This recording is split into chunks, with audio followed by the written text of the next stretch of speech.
Суу үстүндө толкундарды жиреп, зуулдап жарыш жүргүзгөн бул спорттун түрү S1H2O же башкача айтканда суу үстүндөгү Формула 1. Адреналинди кайнаткан бул чемпионат 80-жылдардан бери дүйнөнүн көңүл борборунда келе жатат. Жогорку ылдамдык, кооптуу бурулуштар жана күчтүү техниканын айкалышы бул мелдешти эң кызыктуу спорттук шоулардын бирине айландырат. Ошондуктан бүйүр кызыткан оюнду көрүү үчүн дүйнөнүн ар тарабынан күйөрмандар жана туристтер келишет. Мындан улам жыл сайын ар кайсы мамлекеттер бул оюнду өз жеринде өткөрүүгө кызыгышат. Буга чейин суу үстүндөгү бул атактуу жарыш Италия, Франция, Норвегия, Индия, Индонезия, Кытай, Сауд Арабия, Бириккен Араб Эмираттарында өткөрүлсө, быйыл кереметтүү Ысык көлдө уюштуруу пландалууда. Интернет айдыгына бул маалымат чыгар менен Facebook колдонуучусу Самат Кушбек угулуп, чемпионаттын Кыргызстанда өтүшү экологиялык жактан коркунуч жаратат деп чыкты. Мен Францияда болуп атам.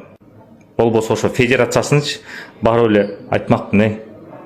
Дегисилер кимсиңер? Кыргызсыңарбы же маңкуртсуңар? Бул жаран оюнду сырттан көрүп, анализ кылбай эле эмоционалдуу кыйкырып бакырып, саясат жасап, элдин көңүлүн буруу аракетинде.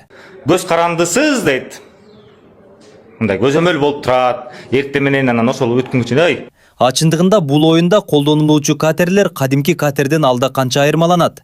Биринчиден катердин корпусу өтө жеңил, бирок абдан бекем материалдардан куралат. Салмагы болжол менен 550 кг. Коопсуздук үчүн атайын жабык күйүүчү майбактары колдонулат.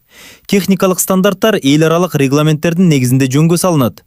Бул жерде эң маанилүү нерсе Формула 1 жөн гана жарыш эмес. Бул катуу эрежелер менен жөнгө салынган профессионалдык спорт. Ал эми күйүүчү май көлгө төгүлөт деген аргумент канчалык негиздүү? Формула 1ге катышкан кайыктарда кадимки моторлуу кайыктардагыдай ачык система колдонулбайт. Күйүүчү май резервуарлары жогорку коопсуздук стандарттарына ылайык өндүрүлөт. Мындан тышкары жарыштар кыска убакыт ичинде өтүп, трассалар алдын ала даярдалат. Техникалык көзөмөл болсо эл аралык стандарттардын негизинде жүргүзүлөт. Эгер мындай мелдештер ар бир өткөн жерде экологиялык кырсык жаратса, андалар Бириккен Араб Эмираттары, Франция, Кытай сыяктуу өлкөлөрдө ондогон жылдар бою уюштурулмак эмес.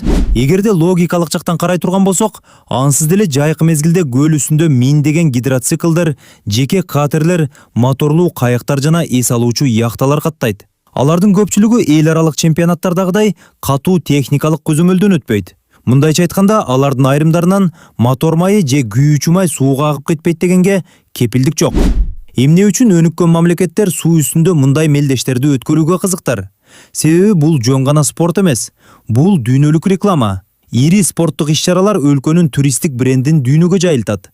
Изилдөөлөр көрсөткөндөй, Формула 1 сыяктуу эл аралык жарыштарды өткөргөн өлкөлөрдө туризмге кызыгуу өсөт. Айрым анализдерде мындай мелдештер туристтик агымды орточо 10%га чейин көбөйтөөрү айтылат. Эгерде мындай мелдеш Кыргызстанда Ысык көлдө өтсө, анда мындан кандай пайда алабыз деген суроо жаралышы мүмкүн. Биринчиден бул иш-чара дүйнөнүн көптөгөн өлкөлөрүнө көрсөтүлөт. Натыйжада Ысык көлдүн кооз жаратылышы глобалдык аудиторияга таанылат. Мындай таасир кадимки туристтик роликтен алда канча күчтүү болот?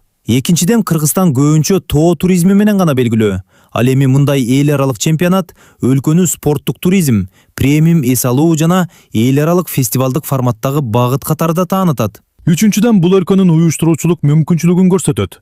Башкача айтканда, Кыргызстан ири эл аралык иш-чараларды өткөрүүгө жөндөмдүү экенин далилдейт.